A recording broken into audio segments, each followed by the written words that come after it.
حضرت موسیٰ علیہ الصلاۃ والسلام فرعون کے دربار میں پہنچے اور فرعون نے پھر ان سے کہا کہ ان ھذا لساحر علیم، یہ تو جادوگر ہے اور جاننے والا جادوگر، بہت اچھا جادو آتا ہے اس کو.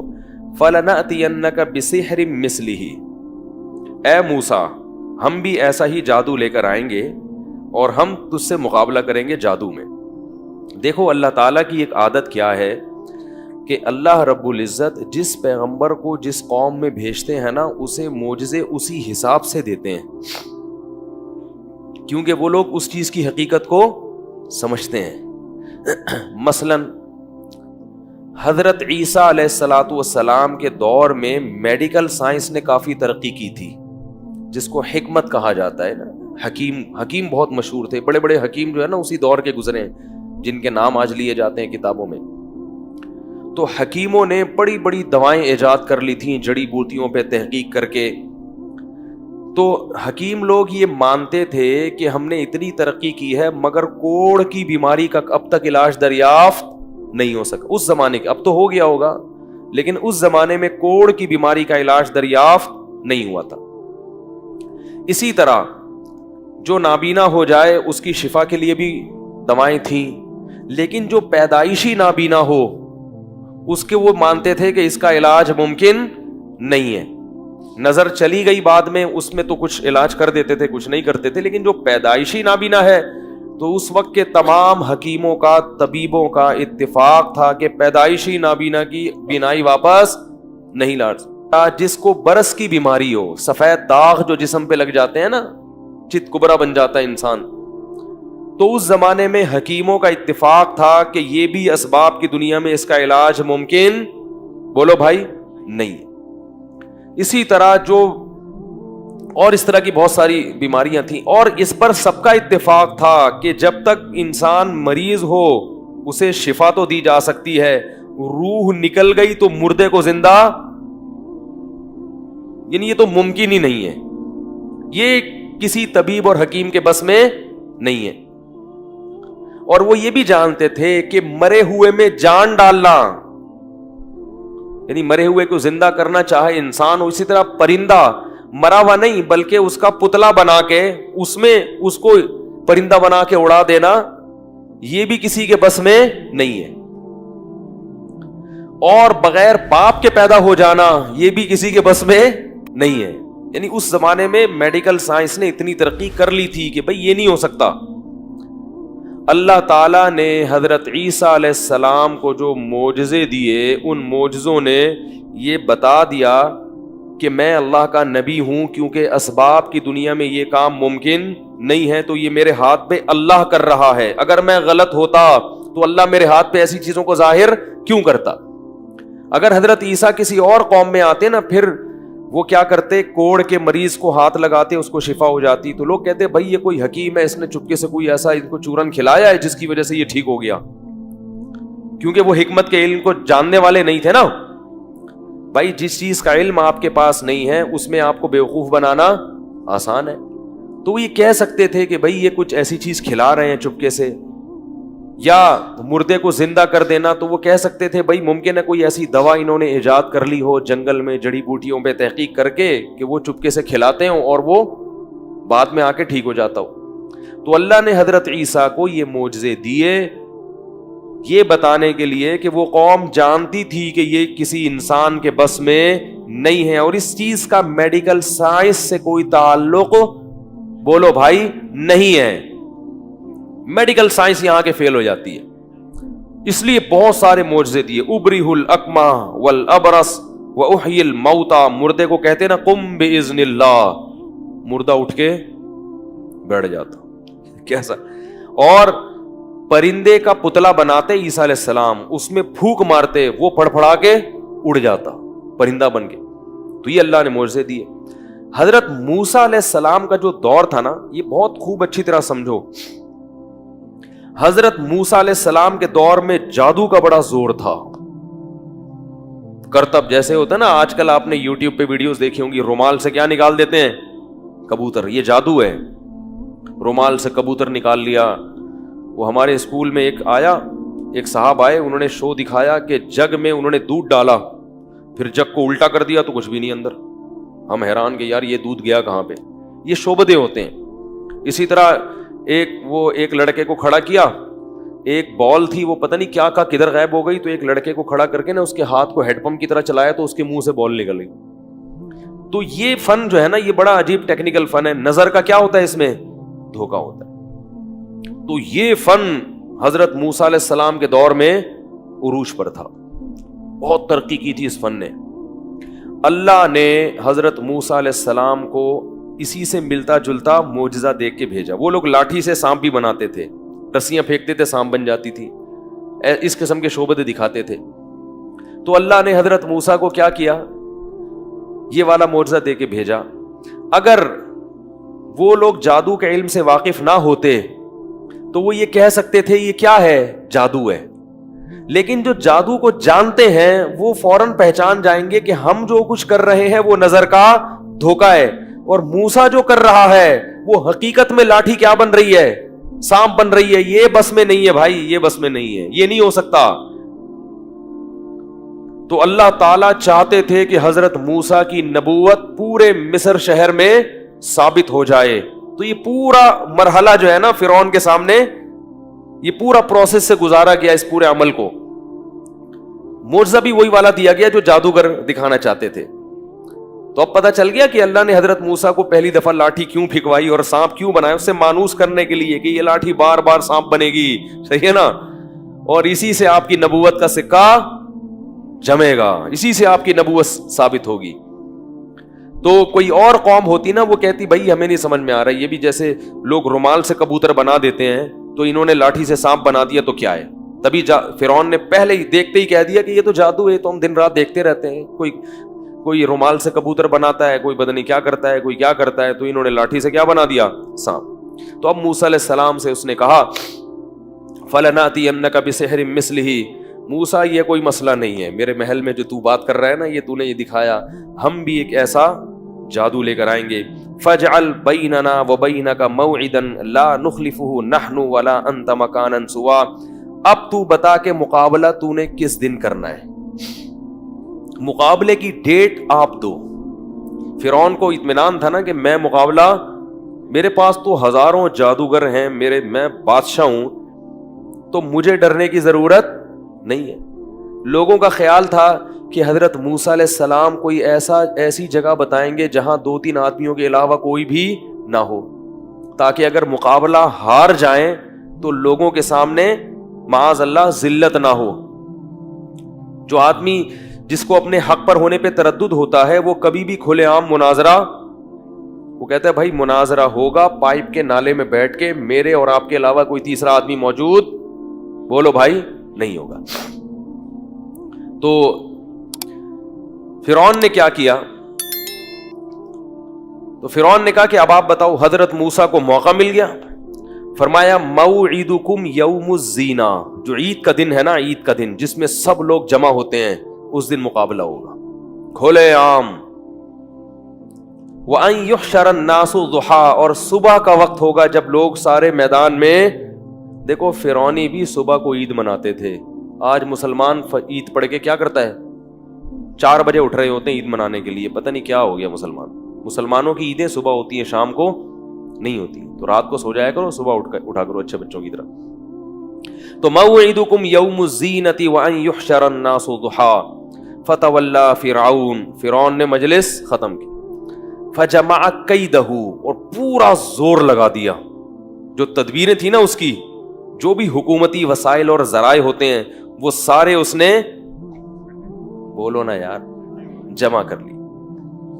کتنے وسائل ہوں گے حکومت کے پاس, تو بہت مسائل ہوں. علماء کہتے ہیں ہزاروں, بعض نے کہا 50,000 جادوگر, واللہ عالم, ہزاروں جادوگروں کو اس نے کیا کر لیا, جمع کر لیا. اور فرعون نے حضرت موسیٰ سے یہ بھی کہا لا نخلفہ نحن ولا انتا, دیکھو وقت پہ وعدہ خلافی نہ ہم نے کرنی ہے اور نہ آپ نے. میرا بھی ایک دفعہ مناظرہ ہوا تھا 3 طلاق کے مسئلے پر, بالکل یہی ہمارا اسٹائل تھا, ٹھیک ہے, لیکن وہ محترم تشریف نہیں لائے. وہ یہ پھر آئے بھی تو کہنے لگے ہم آپس میں بیٹھ کے کریں گے. میں نے کہا آپس میں بات مناسب نہیں ہے. تو تو میں نے یہاں سے اخذ کیا تھا وہ. خیر، تو موسیٰ علیہ الصلوۃ والسلام جو تھے وہ پہنچ گئے حضرت ہارون کو لے کے. ادھر 2 آدمی ہیں، حضرت موسیٰ اور ہارون، اور ادھر ہزاروں جادوگر. اور فرعون اس خوش فہمی میں کہ ابھی یہ دونوں کیا کریں گے، ان ہزاروں جادوگروں سے مقابلہ ہار جائیں گے. قرآن کے الفاظ دیکھیں، موسیٰ علیہ السلام نے پہلے ان جادوگروں کو تبلیغ کی. وہ ہزاروں کھڑے ہوئے ہیں نا، اور لوگ پورا مصر جمع ہوا ہوئے تماشائی بن کے. اللہ جب اپنے دین کو غالب کرنا چاہتے ہیں نا تو اس کی پرچار کا اس طریقے سے انتظام کرتے ہیں. ہزاروں جادوگر جمع، اور پورا مصر، جو بھی اسٹیڈیم ہوگا ان کا یا کوئی بھی جہاں ان کے وہ جو زینت کا دن تھا نا جہاں وہ نمائشیں کیا کرتے تھے، تو اس میں ظاہر ہے کوئی انہوں نے بیٹھک بنائی ہوگی جہاں سب لوگ یہ جو ہے نا اس طرح کے مقابلے دیکھا کریں. تو موسیٰ علیہ السلام نے ان جادوگروں کو تبلیغ کی، وَيْلَكُمْ لَا تَفْتَرُوا عَلَى اللَّهِ كَذِبًا، تم تباہ ہو جاؤ، تم اللہ پہ جھوٹ مت باندھو، میں اللہ کا نبی ہوں، میرے مقابلے میں مت آؤ. فَيُسْحِتَكُمْ بِعَذَابٍ، اگر تم نے مجھ سے مقابلہ کیا تو کہیں ایسا نہ ہو کہ اللہ تمہیں عذاب میں ہلاک کر دے. حضرت موسیٰ کو پتا تھا نا کہ میں اللہ کا نبی ہوں، مجھ سے مقابلے میں کہیں ایسا نہ ہو کہ اللہ کا تم پر عذاب آ جائے.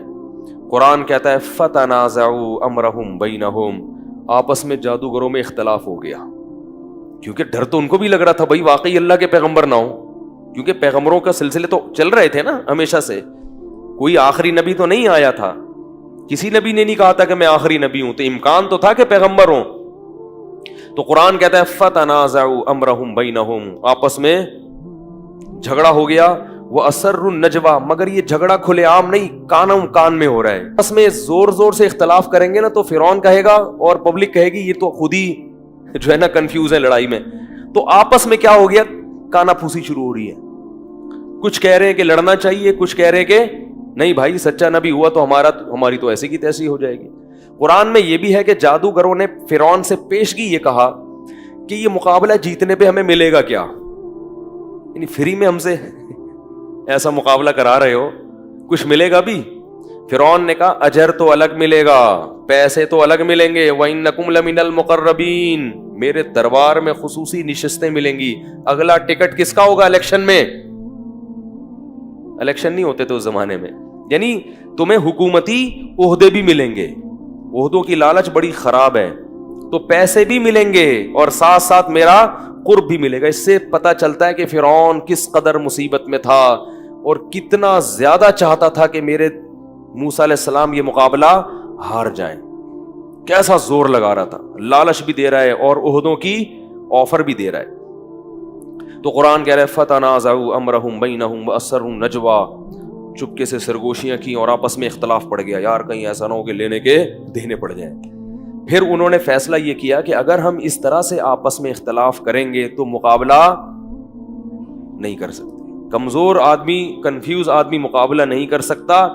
ان ہذانی لساحرانی یریدانی ان یخرجاکم من ارضکم بسحرہما، سب نے مل کے بیک زبان ہو کے کہا کہ یہ دونوں پکے جادوگر ہیں. لساحران لام تاکید کے لیے، اس میں کنفیوز ہونے کی ضرورت نہیں ہے. کنفیوز ہوگے تو مقابلہ کیسے کرو گے؟ لساحرانی یریدانی، اور یہ چاہتے ہیں کہ تمہیں جادو کے زور سے تمہارے ملک سے نکال دیں. فاجمعوا کیدکم، مل کے ایک تدبیر کرو، ہماری صفوں میں اختلاف. بولو بھائی نہیں ہونا چاہیے. ایسا نہیں کہ کوئی جادو دکھا رہے کوئی نہیں دکھا رہے، اس سے معاملہ خراب ہو جائے گا. فاجمعوا کیدکم ثم اتوا صفا، اور صف بستہ ہو کے ایک ہی وار کر دو موسیٰ کے اوپر، ایک ہی وار پھینکو سب مل کے، کیونکہ اکٹھے حملہ کرنے میں کیا ہوتا ہے؟ بولو بھائی نقصان ہوتا ہے. پھر جب مقابلے کے لیے کھڑے ہوئے اور سب نے فیصلہ کر لیا کہ بھائی یقین کر لو کہ یہ کیا ہے، یہ بھی اللہ کی طرف سے تھا نا، اللہ دکھانا چاہ رہے تھے. اگر مقابلے سے ہی فرار ہو جاتے تو یہ منظر کہاں نظر آتا. اب کیا کہتے ہیں؟ قالوا یا موسیٰ اما ان تلقی و اما ان نکون اول من القا. یہ مقابلے کا نا ایک اسٹائل ہوتا ہے سامنے والے پہ بھرم ڈالنے کے لیے. اے موسیٰ تو نے پہل کرنی ہے یا ہم کریں؟ بتا بھائی. ٹھیک ہے، دیکھو دو ٹیمیں جب میدان میں اتریں، ٹاس ہوتی ہے نا کہ بیٹنگ پہلے کون کرے گا. لیکن ایک ٹیم کو اتنا کانفیڈنس ہے کہ ہم جیتیں گے، اور وہ سامنے والے پہ کو بھرم میں لینا چاہتی ہے، بھرم ڈالنا چاہتی ہے کہ بھئی آپ اتنے کمزور ہو، تو کہیں آپ کی مرضی، آپ بیٹنگ خود پہلے کرو یا ہمیں کرنے دو، ہارنا تو آپ نہیں ہے، ٹھیک ہے، لہذا ہم آپ کو اختیار دے رہے ہیں کہ پہلے آپ بیٹنگ کر لو یا پہلے ہم بیٹنگ کر لیں، تو ٹاس کرنے کی ضرورت نہیں ہے۔ تو یہ اسٹائل تھا جادوگروں کا، اس کا مقصد حضرت موسیٰ پہ روب ڈالنا کہ ہمیں اتنا کانفیڈنس ہے کہ آپ پہلے حملہ کرو یا ہم حملہ کریں، جیتنا کس نے ہے؟ ہم نہیں جیتنا ہے۔ قالوا یا موسیٰ، اے موسیٰ، اما ان تلقیا واما ان نکون اول من القا، تو نے اپنا جادو دکھانا ہے یا ہم پہلے اپنا ہنر دکھائیں۔ حضرت موسیٰ کو تو پتہ ہی نہیں تھا کرنا کیا ہے، ان کو تھوڑی پتا تھا کہ میری لاٹھی سانپ بنے گی، کچھ بھی نہیں پتا تھا کہ ہوگا کیا، وہ تو اللہ کے حکم سے آگے میدان میں کھڑے ہو گئے۔ ان کو تو جادو آتا نہیں تھا کہ وہ جادوگروں کا جادو سے، وہ تو کھڑے ہوئے کہ میں تو اللہ کی وحی کا کیا کروں گا۔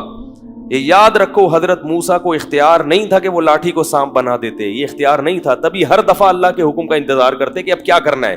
جب اللہ نے کہا لاٹھی سمندر پہ مارو تو سمندر پہ مار دی، جب کہا پتھر پہ مارو تو پتھر پہ مار دی، جب کہا زمین پہ پھینک دو تو زمین پہ پھینک دی۔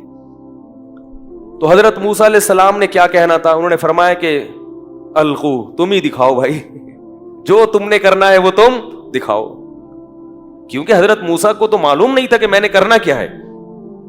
قرآن کہتا ہے فَأَلْقَوْا حِبَالَهُمْ وَعِصِيَّهُمْ، وہ تمام جادوگر نا ایک ہاتھ میں رسی اور ایک ہاتھ میں ان کے لاٹھی تھی، وہ سب یہ لاٹھی اور رسیاں لے کر آئے، اور فَأَلْقَوْا، ان لاٹھی اور رسیوں کو زمین پر ڈال دیا۔ جیسے ہی زمین پر ڈالا ہے، یہ بڑے بڑے سانپ بن کے، پھرتیلے سانپ بن کے حضرت موسیٰ کی طرف دوڑنے لگے، اور یہ لوگ یہ منظر دیکھ رہے ہیں۔ حضرت موسیٰ نے یخیل الیہ من سحرہم انہا تسعی، اللہ فرماتے ہیں جادو ایسا لوگوں کی آنکھوں پہ کیا کہ سب کو یہ لگا کہ یہ سانپ بن کے دوڑ رہی ہیں۔ قرآن کہتا ہے جب حضرت موسیٰ نے یہ منظر دیکھا کہ اتنے سارے سانپ میری طرف دوڑتے ہوئے آ رہے ہیں، فأوجس فی نفسہ خیفۃ موسیٰ، موسیٰ کو دل میں کیا محسوس ہوا؟ خوف۔ یہ طبیعی چیز ہے، یہ ایمان کے خلاف بولو بھائی نہیں ہے۔ جتنا بھی فتح کے وعدے ہوں، جب انسان یہ منظر دیکھتا ہے تو طبی طور پر پہلے اپنی لاٹھی سے سانپ بن کے دیکھا تھا نا، تو علم یعقب پیچھے مڑ کے نہیں دیکھا تھا، اب ہزاروں سانپ آ رہے ہیں۔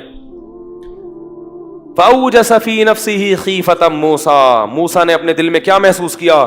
خوف۔ اللہ فرماتے ہیں قلنا، ہم نے وحی کی، لا تخف اے موسیٰ، خوف مت کر، انکا انت الاعلی، آج کے دن تو ہی غالب رہے گا۔ آج میں نے اپنے دین کو کہ برحق ہونے کو دنیا کے سامنے دکھانا ہے کہ فرعون جو دین لے کر آیا ہے وہ برحق نہیں ہے، پیغمبر جو دعوت لے کر آتے ہیں وہ دعوت برحق ہوتی ہے۔ اے اللہ کیسے کرے گا؟ القی ما فی یمینک، اے موسیٰ تیرے دائیں ہاتھ میں جو لاٹھی ہے نا، اس سے پتہ چلتا ہے ہمیشہ حضرت موسیٰ لاٹھی کے ساتھ میں پکڑتے تھے دائیں ہاتھ، اس سے پتہ چلتا ہے کہ دائیں ہاتھ کا استعمال زیادہ کرنا چاہیے۔ پیسوں کا لین دین، پانی پینا، کھانا کھانا، چماٹ مارنا، یہ سب کس سے ہونا چاہیے؟ دائیں ہاتھ۔ الٹا ہاتھ برے کاموں کے لیے۔ آج حکیم الامہ مولانا اشرف علی تھانوی رحمہ اللہ تعالیٰ کے بارے میں آج ہمارے استاذ بتا رہے تھے، آج کی بات ہے، وہ فرماتے ہیں میں نے 3 کام زندگی میں کبھی نہیں کیے، ایک تو روزانہ 10 پارے پڑھتا ہوں، کبھی ناغہ نہیں کیا پوری زندگی۔ مولانا اشرف علی تھانوی رحمہ اللہ تعالیٰ کی ہزاروں تصنیفات ہیں، اتنا کام اللہ نے ان سے لیا ہے امت کی اصلاح کا، اور اس میں بھی روزانہ کتنے پارے پڑھنے کا معمول تھا؟ 10 پارے۔ کیسے اللہ نے ان کے وقتوں میں برکت دی۔ فرمایا ایک کھانے کا میں نے ہمیشہ ادب کیا ہے، رزق کا، کبھی پائنتی کی طرف کھانا نہیں رکھا، یعنی جس طرف ہم چارپائی پہ لیٹتے ہیں نا تو پاؤں کی طرف، کھانا کبھی اس جگہ نہیں رکھا، ہمیشہ کہاں رکھا ہے؟ یہ رزق کا احترام ہے۔ اور تیسری چیز، کبھی دائیں ہاتھ سے بائیں ہاتھ سے لین دین، بولو بھائی، جب بھی کسی کو کوئی چیز دی تو سیدھے ہاتھ سے لی، تو سیدھے ہاتھ سے۔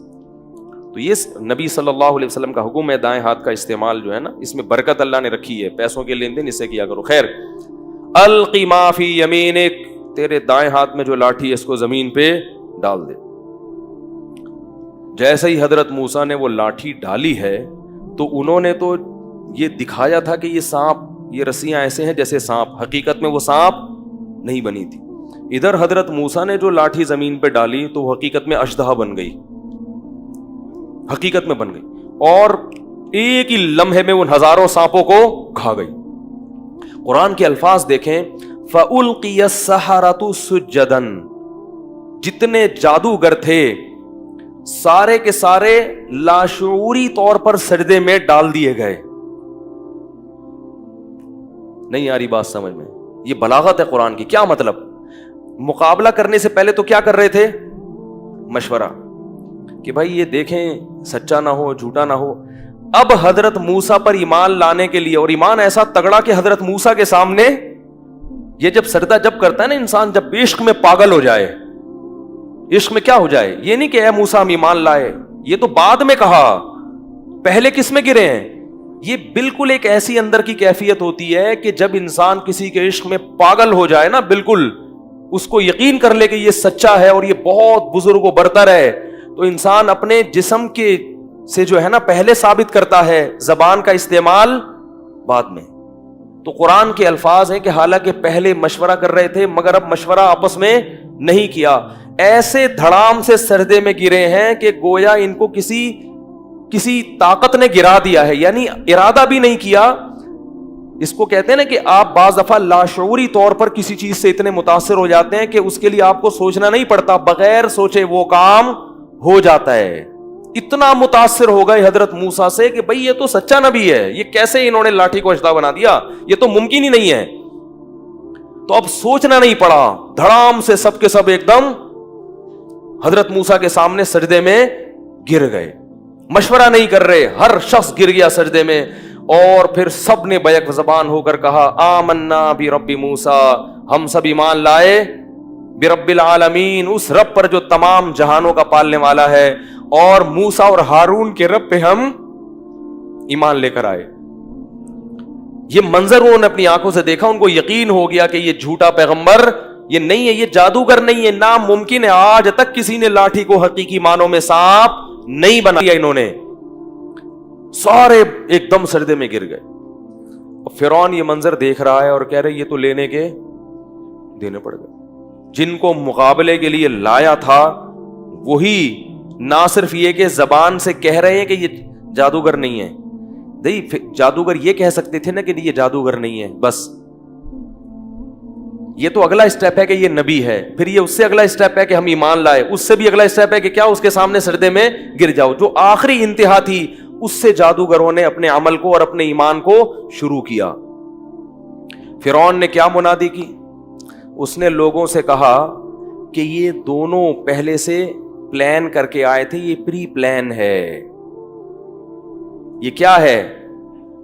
ان جادوگروں نے موسیٰ اور ہارون کے ساتھ مل کے نورا کشتی کا پروگرام بنایا ہوا تھا کہ یہ بڑا جادوگر ہے اور یہ کیا ہیں, چھوٹے جادوگر ہیں, اور ان کا پہلے سے پلان یہ تھا کہ آپس میں ہم مقابلہ کریں گے, تم ہار جانا ہم جیت جائیں گے, جس سے آپ کا برحق ہونا ثابت ہوگا, پھر ہم مل کے فرعون کو اس کے مصر سے نکال دیں گے.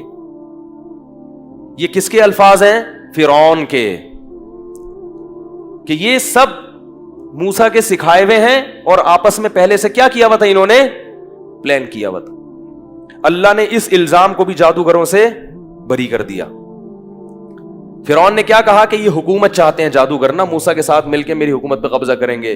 تو فرعون نے ان جادوگروں کو دھمکی دی, لَأُقَطِّعَنَّ أَيْدِيَكُمْ وَأَرْجُلَكُمْ مِنْ خِلَافٍ, میں تمہارے ہاتھ پاؤں مخالف سمت پہ کاٹ کے تمہیں سولی پہ لٹکا دوں گا. تو اب اگر وہ جادوگر ذرا سی حکومت کی لالچ میں یہ کام کر رہے ہوتے تو وہ فوراً کہتے نا کہ بھئی ہمارا تو مقصد کیا تھا, گورنمنٹ پہ قبضہ کرنا, اور ادھر تو 24 گھنٹے کے اندر اندر فرعون کیا کہہ رہے ہیں, لاشیں کاٹ کے لٹکا دوں گا. تو جادوگروں نے کہا کہ انما تقضی هذه فقضی ما انت قاض, اے فرعون تو جو کر سکتا ہے وہ کر لے. اس سے پتہ چل گیا کہ نورا کشتی بھی, بولو بھائی, جب اللہ حق کو واضح کرتے ہیں نا تو ایسے دودھ کا دودھ پانی کا پانی کر دیتے ہیں, مگر جس کی قسمت میں ہدایت نہیں ہوتی وہ بدبخت پھر بھی ہدایت حاصل. اگر نورا کشتی ہوتی تو وہ کٹنے کے لیے تھوڑی تیار ہوتے, وہ کہتے یار دیکھو جو سیاسی لوٹے ہوتے ہیں جن کا مقصد قوم کی خدمت نہیں ہوتا, سب کی بات نہیں کر رہا, جو بیان سن رہے ہیں ان کے علاوہ کی, کہ جن کا مقصد قوم کی خدمت نہیں ہوتا, تو اگر وہ کسی ذاتی مفاد میں ایک جماعت کے ساتھ سلوک کرتے ہیں تو اگر ان کو کہیں اور مفاد نظر آئے تو ادھر سے لڑک کے ادھر چلے جائیں گے. کیا خیال ہے؟ تو یہ علامت ہوتی ہے کہ بھائی تمہارا اپنا تو کوئی موقف اور نظریہ ہے نہیں, تمہیں جہاں مفاد نظر آئے. ہاں وہ مفاد کبھی دنیاوی ہوتا ہے, کبھی ملک, کبھی کبھار اس میں مفاد ہوتا ہے, لیکن ہوتا مفاد ہے. اب اگر جادوگروں کا مفاد حکومت ہوتی تو وہ کٹنے کے لیے کبھی بھی تیار نہیں ہوتے. تو جادوگروں نے کیا کہا فرعون کو جب فرعون نے دھمکی دی؟ جادوگروں نے کہا لن نؤثرک علی ما جاءنا من البینات, اے فرعون موسیٰ کے برحق ہونے کے جو ہمارے پاس دلائل آ گئے ہیں نا, ان دلائل پر اب ہم تجھے ہرگز ترجیح نہیں دے سکتے. وما جاءنا من الحق, اور حق ہمارے پاس آ گیا ہے, اتنا واضح آ گیا ہے کہ اب ہم تجھے ترجیح نہیں دے سکتے. انا آمنا بربنا, ہم اپنے رب پر ایمان لائے ہیں, موسیٰ پر نہیں. اصل ایمان کس پر ہے؟ موسیٰ کے رب پر. یہ تیرا اور موسیٰ کا مقابلہ نہیں ہے, یہ تیرا اور رب کا مقابلہ ہے. اس لیے یاد رکھو جو مولانا لوگ علماء جو بات آپ کو کہتے ہیں نا یہ حلال ہے, یہ ناجائز ہے, یہ کرنے کا کام, یہ نہ کرنے کا, تو فیس بک پہ ان کے خلاف کمنٹس ہوتے ہیں تو وہ لوگ سمجھ رہے ہوتے ہیں ہم علماء کے خلاف کمنٹس کر رہے ہیں, حقیقت میں وہ اللہ کے خلاف کمنٹس کر رہے ہوتے ہیں. اگر وہ عالم اللہ کی بات بتا رہا ہے تو اس کی مخالفت اس مولانا یا مولوی کی مخالفت نہیں ہے, وہ کس کی مخالفت ہے؟ ابھی ایک بہت ہی سیکولر ٹائپ کا آدمی ہے فیس بک پر, جنت کا بڑا مذاق اڑاتا ہے. وہ کہتا ہے جنت میں لائبریری کیوں نہیں ہوگی, یہ حوریں اور عیش پرستی کیوں ہے, یہ مولوی لوگوں کو عیش پرست کیوں بنا رہے ہیں, ایسی فضول باتیں. جنت میں لائبریری ہے بھائی, یعنی جنت میں تو علم نالج ہونی چاہیے, فضول باتیں. اس کا جواب ہے بہت معقول, لیکن ابھی ادھر جاؤں گا تو بات لمبی ہو جائے گی. تو یہ جنت کا جو مذاق اڑا رہا ہے کہنے کو تو وہ کہہ رہے ہیں مولوی, کیونکہ اس نے کہا یہ مولوی لوگ جو تمہیں جنت کی باتیں کرتے ہیں, حوریں ہوں گی اور یہ عیاشی ہوگی, تو یہ عیاشی کی طرف ذہن کیوں بنا رہے ہیں تمہارا, یہ تعلیم کی طرف کیوں نہیں لے کے آ رہے؟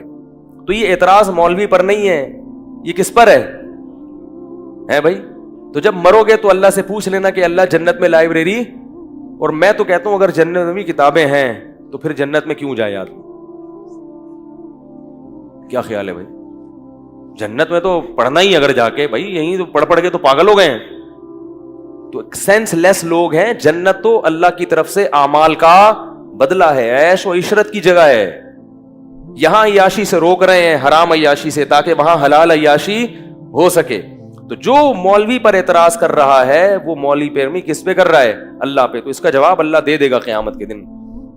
اللہ کہے گا چونکہ آپ کو جنت بغیر لائبریری کے پسند نہیں تھی تو ہم نے آپ کے لیے جہنم میں ایک الگ سے ڈپارٹمنٹ کا انتظام کیا ہے. ٹھیک ہے نا؟ تو اللہ کی آیات کا جو مذاق اڑاتا ہے نا اس کا انجام بہت برا ہوتا ہے. اس لیے اپنے اس میں حد سے تجاوز مت کرو.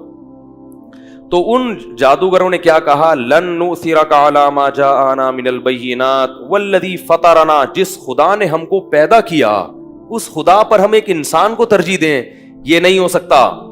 اور آگے جواب میں کیا کہہ رہے ہیں کہ انا آمنا بربنا, ہم اپنے رب پر ایمان لائے ہیں, لیغفر لنا خطایانا, تاکہ ہم نے جو پیغمبر سے مقابلہ کیا نا, یہ جو جرم ہوا, اس جرم کو وہ کیا کر دے گا؟ معاف. یہ تو بہت بڑا جرم کیا ہم نے, لیکن ہمیں پتا چلا ہے کہ ایمان پچھلے سب گناہوں کو ختم کر دے. تو اتنا بڑا پروٹوکول مل رہا ہے, اتنے فائدے مل رہے ہیں, اس کو چھوڑ کے ہم تجھ پر ایمان لے کر آئیں. اور یہ بھی کہنے لگا جادوگر, یہ دیکھو 1 سیکنڈ کا ایمان ہے لیکن کتنی حکمت اور بصیرت کی باتیں ہیں. اور یہ بھی کہنے لگا, جادوگر کہنے لگے انما تقضی ہذہ الحیات الدنیا, فرعون تو یہاں ہمیں عذاب دے گا نا تو یہاں کا عذاب بڑے سے بڑا کیا ہو سکتا ہے؟ آگ میں ڈال دے گا, مر جائیں گے, ختم ہو جائیں گے, کاٹ کے لٹکا دے گا, مر جائیں گے, ختم ہو جائیں گے. لیکن ہم جس رب پر ایمان لائے ہیں نا وہ ہمیں کیا دے گا؟ انا آمنا بربنا لیغفر لنا خطایانا وما اکرہتنا علیہ من السحر. اور آگے کہا واللہ خیر وابقا, اللہ جو انعام دے گا وہ تیرے انعام سے بھی بڑھ کر, اور تیرا انعام اگر کتنا ہی زیادہ ہو کچھ دنوں میں ختم ہو جائے گا. اللہ جو انعام دے گا وہ ختم ہونے والا, یعنی اللہ اگر تجھ سے کم درجے کا انعام بھی دے رہا ہوتا تو بھی وہ اس قابل تھا کہ اس کو لیا جائے. کیا خیال ہے بھائی؟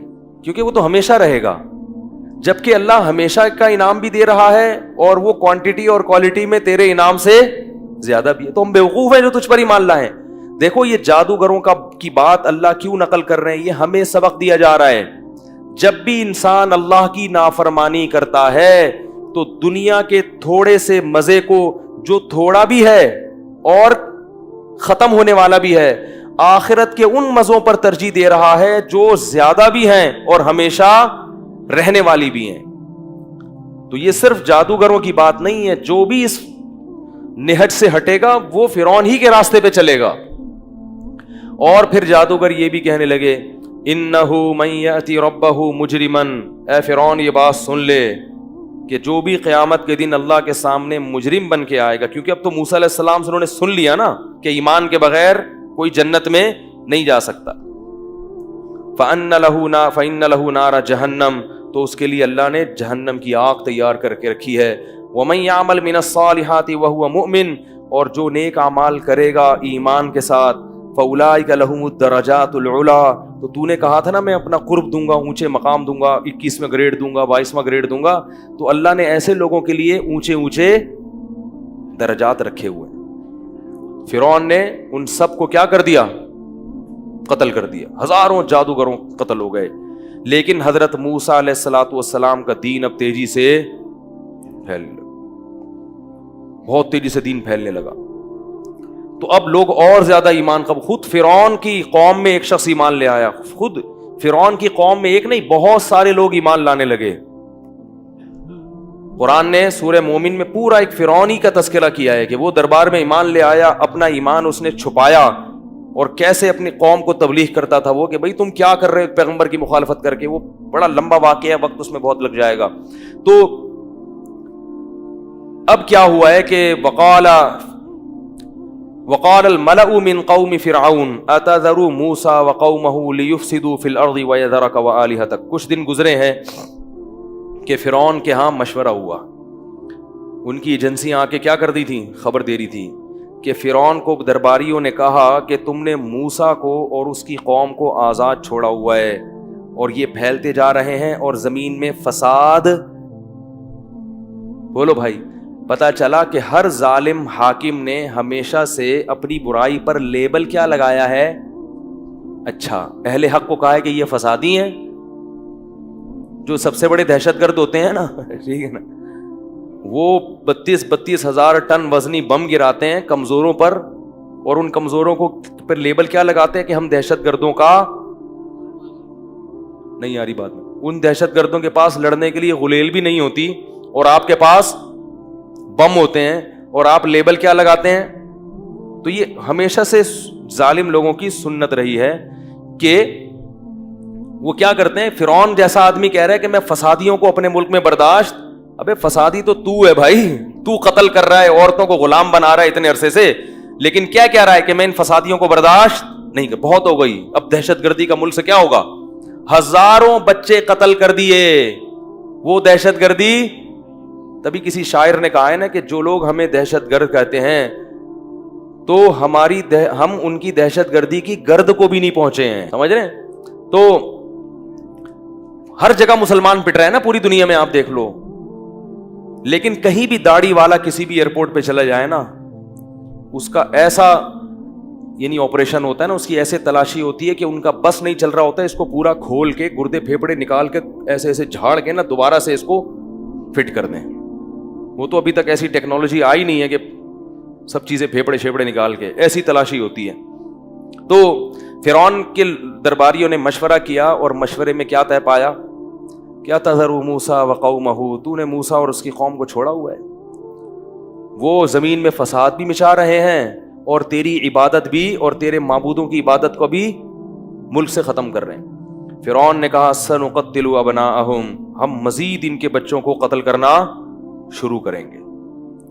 جتنی اسپیڈ سے بچے ہم ان کے قتل کر رہے ہیں، اس رفتار میں نسل کشی ہمیشہ کیسے ہوتی ہے کہ مردوں کو دیکھو. نسل کشی کے دو طریقے ہیں. ایک یہ کہ بچوں کو پیدائش کے بعد قتل کیا جائے، کیونکہ فرعون جانتا تھا کہ افرادی قوت کس کی بڑھ رہی ہے.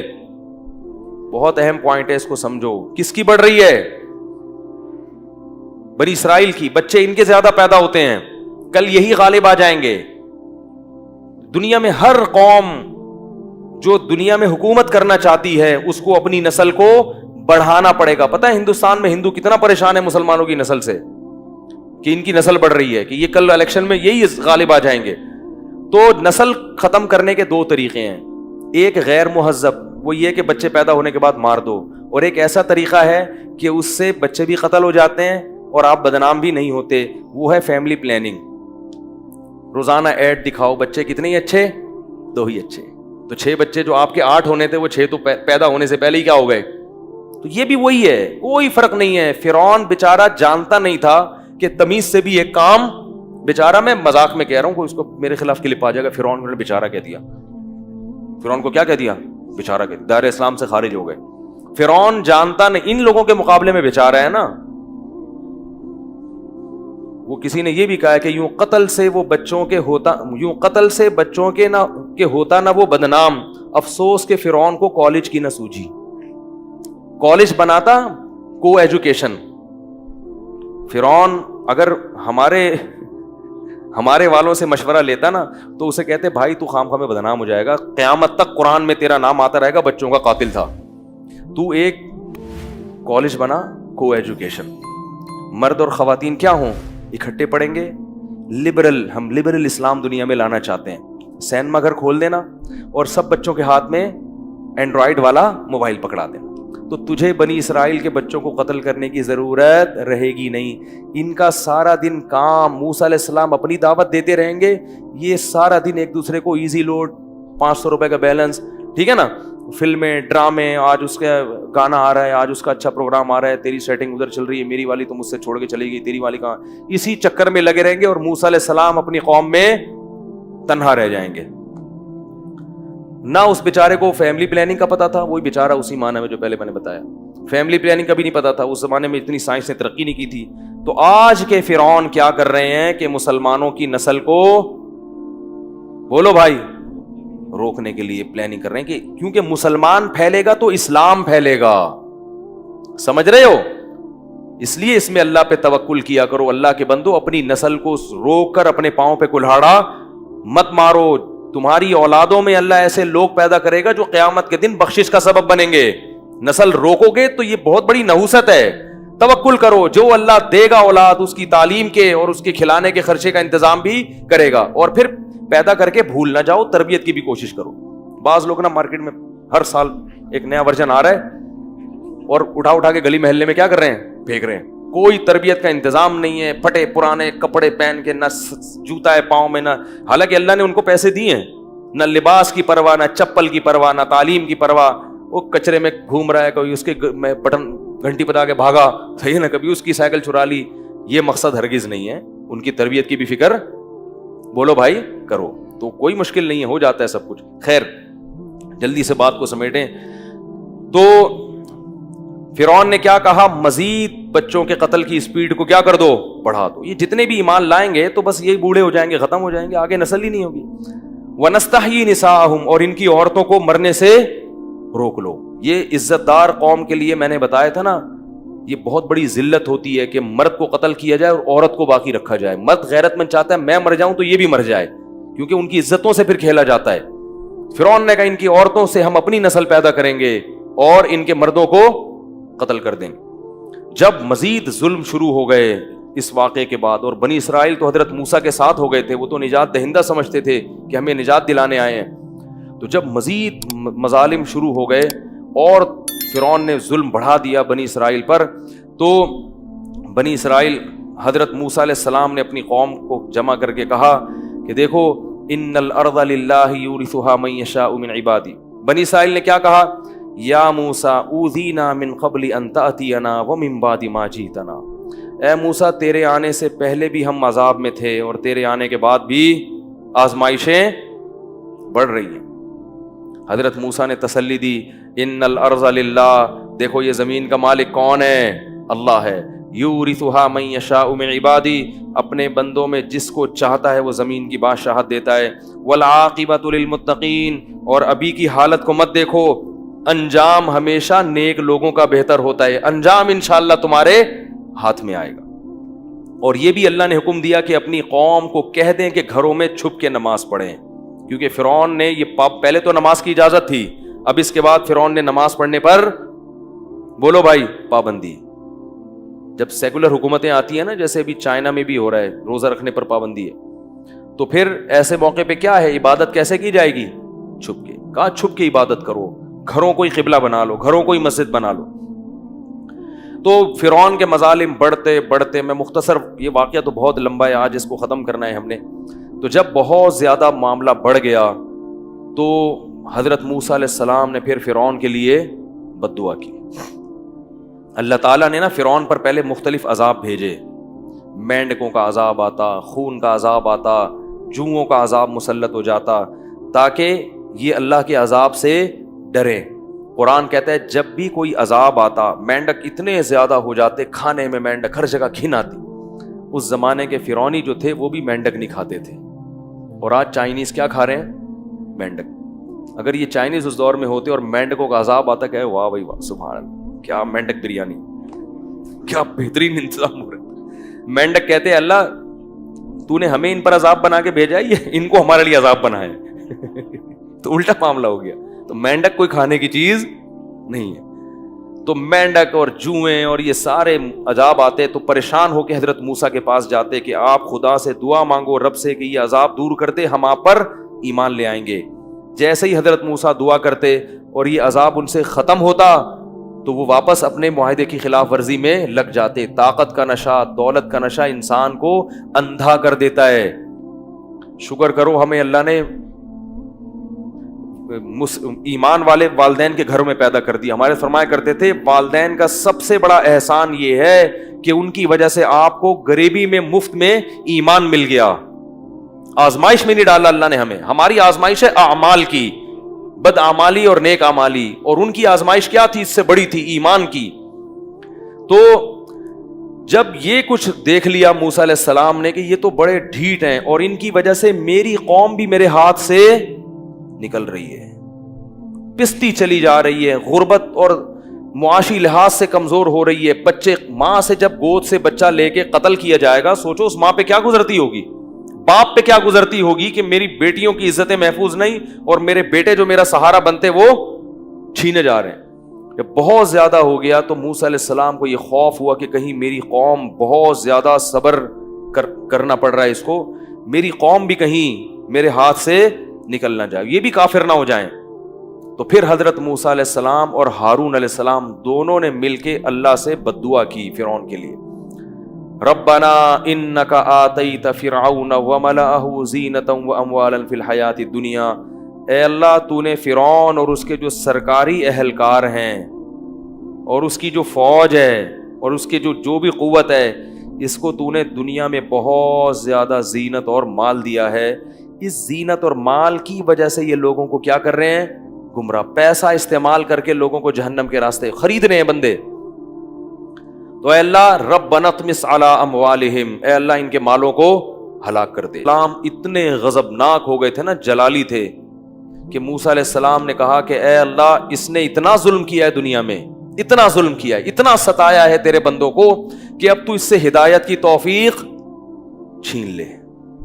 ایسا نہ ہو کہ یہ اب ایمان لا کے جنت میں چلا جائے, اب ہم اس کو جنت میں دیکھنا نہیں چاہتے. بہت زیادہ ستایا. واشدد علی قلوبہم, اے اللہ یہ فرعون اور اس کے جتنے درباری ہیں ان کے دلوں پر مہر لگا دے.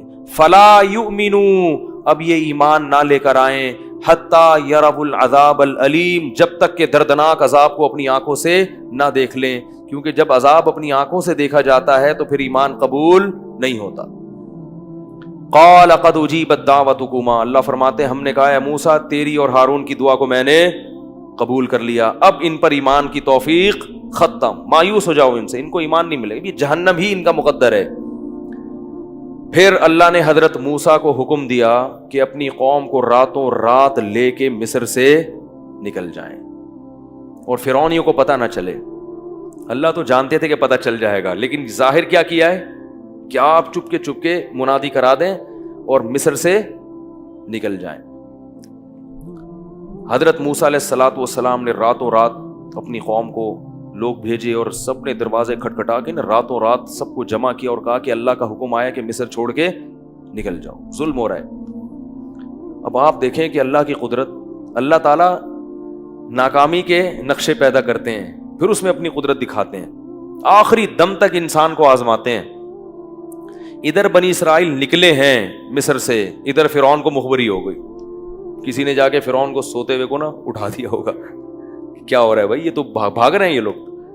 فرعون نے فوراً پورے شہر میں منادی کرائی، ان هؤلاء لشرذمة قلیلون وانہم لنا لغائظون، چھوٹی سی جماعت ہے کمزور لوگوں کی جنہوں نے ہمیں بہت تنگ کیا ہے، وإنا لجمیع حاذرون، اور ان کی حرکتیں ٹھیک یہ ہمارے ملک کے لیے نقصان دہ ہیں۔ سارے درباریوں، کیونکہ پیسہ جب ہوتا ہے نا جس کے پاس، تو اس کی ہر الٹی چیز بھی قوم کو کیا لگتی ہے، اچھی لگتی ہے۔ جب دولت ہے، پیسہ ہے، تو کتنا بھی پھینکتا رہے نا بیٹھ کے، لوگ پکڑتے رہتے ہیں۔ ماشاءاللہ کیا خوبصورت بیان کیا ہے۔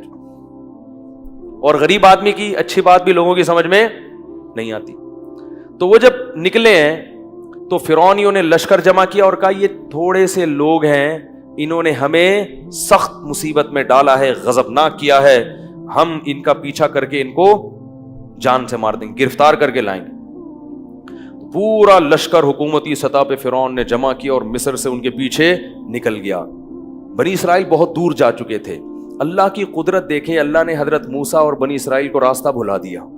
رات کے اندھیرے میں بھاگ رہے ہیں گھوڑوں پہ، سواریوں پہ، جس طرف جانا ہے وہ راستہ، اللہ کی قدرت دیکھیں، وہ راستہ بھول گئے اور ایسی جگہ آ کے کھڑے ہو گئے کہ آگے کیا ہے، سمندر ہے، دریا ہے بہت بڑا۔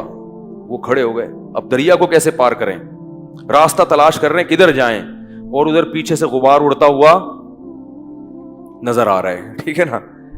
اب بنی اسرائیل پریشان کہ اب تو گئے کام سے، کہنے لگے یا موسیٰ انا لمدرکون، اے موسیٰ اب تو مارے گئے، پکڑے گئے، پیچھے فرعون ہے، آگے کیا ہے، دریا ہے، تو بچنا ممکن نہیں ہے۔ اسباب کی دنیا میں تو واقعی مارے گئے تھے، کوئی راستہ ہی نہیں تھا۔ اے موسیٰ تو بچا کے لایا ہے ہمیں، بچانے کے لیے یہ کیا ہو گیا۔ حضرت موسیٰ بھی پریشان ہیں، لیکن جواب میں کیا کہتے ہیں، کلا، ہرگز مارے نہیں جائیں گے۔ جس اللہ نے اگر ہمیں ان کا غلام بنانا ہوتا، نجات نہ دینی ہوتی، تو وہ اللہ اس موقع پر ہمیں تنہا نہیں چھوڑے گا، وہ ہمیں یوں تھوڑی نکالتا اور معجزے تھوڑی دکھاتا، وہ تو سب اس لیے کر رہا ہے کہ ہمیں بچائے گا۔ لیکن حضرت موسیٰ نے اس موقع پر کہا کہ کیا کہا، کلا ان معی ربی، میرے ساتھ میرا رب ہے۔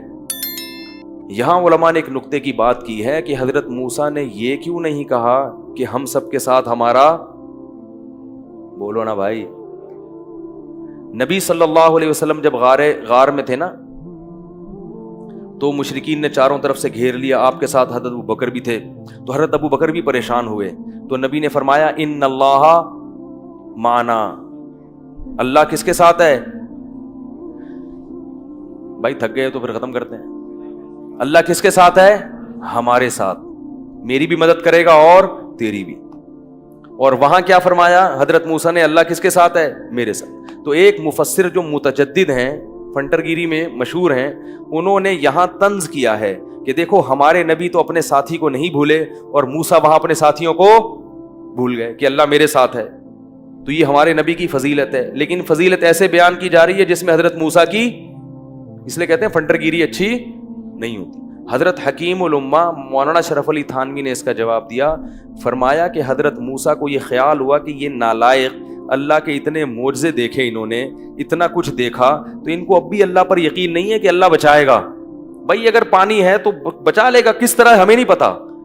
تو ان کو یہ ڈر ہوا کہ ان نالائقوں کی وجہ سے یہ تو مریں گے، مرنے کا چانس پورا ان کا ہے، ٹھیک ہے نا، ان کے پورے مرنے کا چانس ہے۔ جو اب کیا کہہ رہے ہیں، انا لمدرکون، ہے موسیٰ مروا دیا، الفاظ دیکھو، پکڑے گئے، بھائی کیا فائدہ یار، اتنے معجزے اور اتنا، تو اب دیکھو یہ کیا ہو رہا ہے۔ تو حضرت موسیٰ کو ڈر ہوا کہ ان کا تو کوئی بھروسہ نہیں ہے، لیکن میرے ساتھ میرا رب، میرے اور ہارون کے ساتھ جو ہے نا رب ہے۔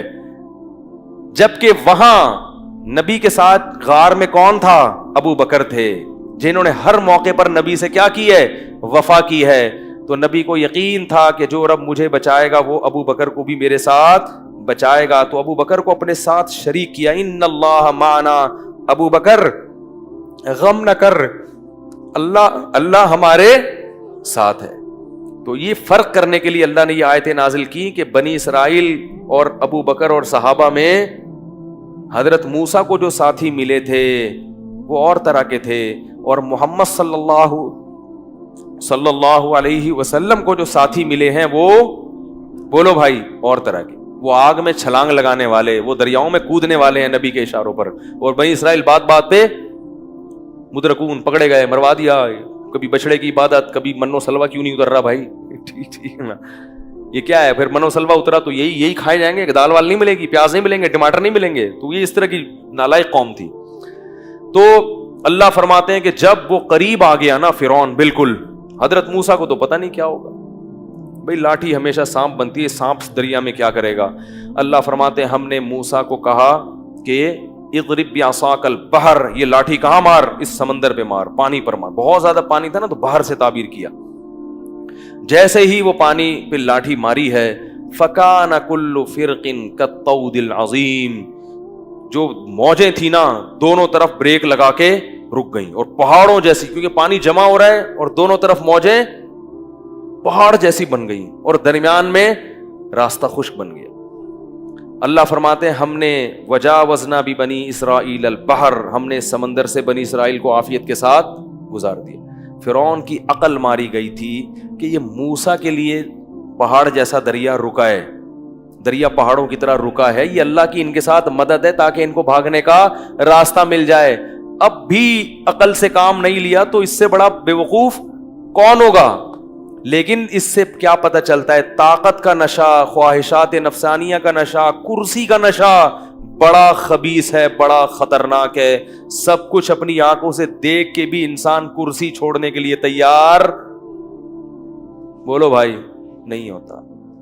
تبھی دیکھ لو نا حکمرانوں کے حالات کیا ہوتے ہیں، قتل کروانا ہو، کسی کو مارنا ہو، پھینکنا ہو، مار دیتے ہیں، جان سے کرسی نہیں چھوڑتے، لیکن ان کو یہ نہیں پتا ہوتا کہ جب مریں گے تو یہ کرسی چھوٹ جائے گی۔ تو کیسی آنکھیں اندھی ہو گئی تھی۔ قرآن کہتا ہے کہ فرعون بھی آگے اسی خشکی میں اتر گیا، حالانکہ دیکھ رہا ہے یہ معجزہ ہے، تو اللہ ان کے لیے کر رہا ہے، میرے لیے تھوڑی کر رہا ہے۔ اور اس کے جو لوگ تھے، چمچے تھے، وہ بھی کیا ہوا؟ اتر گئے۔ جب تک آخری شخص نہیں اترا ہے نا اس پانی میں، اللہ نے اس پانی کو آپس میں نہیں ملایا۔ اللہ قرآن کہتا ہے کہ جب سب دریا کے بیچ میں آ گئے، بالکل ایک بھی نہ بچا، تو اللہ تعالیٰ فرماتے ہیں کہ ہم نے پانی کو جاری کر دیا۔ جیسے ہی پانی جاری ہوا ہے، حتی اذا ادرکہ الغرق، فرعون کے منہ میں پانی جانے لگا اور قلبازیاں کھانے لگا، تو اس موقع پر کیا کہتا ہے؟ آمنت انہ لا الہ الا الذی آمنت بہ بنو اسرائیل، میں ایمان لایا اس بات پر کہ اللہ کے سوا کوئی عبادت کے لائق نہیں، اور اسی رب پر ایمان لاتا ہوں جو بنی اسرائیل کا خدا ہے۔ قرآن کے الفاظ ہیں الآن وقد عصیت قبل، اب ایمان لا رہا ہے، اس سے پہلے تو اللہ کی نافرمانی کرتا رہا۔ اب تجھے دو سزائیں ملیں گی، ایک تو جہنم کی آگ ہے، یعرضون علیہا غدوا وعشیا، صبح بھی تو جہنم کی آگ میں جلایا جائے گا اور شام کو بھی تو جہنم کی آگ میں جلایا جائے گا۔ یہ قبر کا عذاب ہے، برزخ کا۔ وَيَوْمَ تَقُومُ السَّاعَةُ، اور جب قیامت قائم ہوگی تو جہنم کی آگ ہے۔ أَدْخِلُوا آلَ فِرْعَوْنَ أَشَدَّ الْعَذَابِ، حکم دیا جائے گا کہ فرعون کو اس کے آل اور اہل و عیال سمیت اس سے بھی زیادہ سخت عذاب میں ڈال دو، ہمیشہ ہمیشہ کے لیے۔ وَإِذْ يَتَحَاجُّونَ فِي النَّارِ، فرمائے اس وقت کو یاد کرو جب یہ جہنم کی آگ میں بحث کریں گے، لڑیں گے، کہیں گے قال الذین استضعفوا، جو فرعون میں ماتحت رعایا تھی نا، جو فرعون کی چمچا گیری میں لگی رہتی تھی حکمرانوں کی، تو یہ کہیں گے کہ انا کننا لکم تبعا، دیکھو ہم نے تمہیں دنیا میں فالو کیا تھا، تم دنیا میں ہمارے کام بناتے تھے، ہمارے اٹکے ہوئے کاموں کو پورے کر دیا کرتے تھے، اسی چکر میں تو ہم تمہاری اتباع کرتے تھے، تو آج تم کسی طرح سے اللہ سے کہہ کے یہ عذاب ہم سے دور نہیں کر سکتے۔ تو اللہ فرماتے ہیں جو بڑے ہوں گے نا حکومتی، وہ کیا کہیں گے؟ انا کل فیہا، اس عذاب میں جیسے تم جل رہے ہو ہم بھی تمہارے ساتھ جل رہے ہیں۔ ان اللہ قد حکم بین العباد، اللہ اپنے بندوں کے درمیان فیصلہ کر چکا ہے، اب نہ ہم تمہاری فریاد رسی کر سکتے ہیں اور نہ کوئی اور۔ قرآن کہتا ہے پھر یہ جہنم کے داروغہ کے پاس جائیں گے، وقال الذین فی النار لخزنۃ جہنم ادعوا ربک یخفف عنا یوما من العذاب، کہ اللہ سے جا کے کہو، جہنم کے فرشتے سے کہیں گے اللہ سے کہو ایک دن کے لیے ہم پر اس عذاب کو ہلکا کر دے، ٹھنڈا کر دے، اس کے بعد دوبارہ آگ میں ڈال دینا۔ تو فرشتہ کہے گا اولم تک تأتیکم آیاتی، کیا تمہارے پاس اللہ کی آیات نہیں آئی تھی؟ کیا تمہیں اس عذاب سے ڈرایا نہیں گیا تھا؟ وہ کہیں گے بلا، ڈرایا گیا تھا۔ تو وہ فرشتہ کہے گا فدعو، پھر تم خود ہی پکارو، وما دعاء الکافرین الا فی ضلال، اللہ کہتے لیکن آج ان کی دعا قبول کرنے والا کوئی بھی، دنیا میں ایک آنسو انسان ندامت کا بہا لینا، یہ ایک آنسو وہ کام کرتا ہے جو ساتوں سمندر کا پانی نہیں کر سکتا۔ ایک آنسو ندامت کا اللہ کے غضب کو اور جہنم کی آگ کو ٹھنڈا کر دے گا، ایک آنسو، کیونکہ ابھی ہم نے اپنی آنکھوں سے وہ چیز دیکھی نہیں ہے، غیب ہے، اور جب دیکھ لی تو قرآن کہہ رہے ہیں کہ ساری دنیا کی دولت دے کے بھی عذاب سے بچنا چاہو گے تو عذاب نہیں ٹل سکتا۔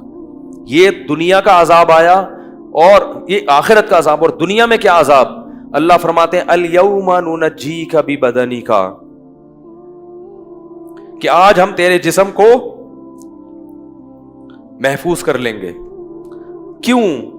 یہ تو ایک کہانی تھی فرعون کی، جب تو دنیا سے جائے گا تو قیامت تک ایسے فرعون اور ایسے نافرمان پیدا، بولو بھائی، ہوتے رہیں گے۔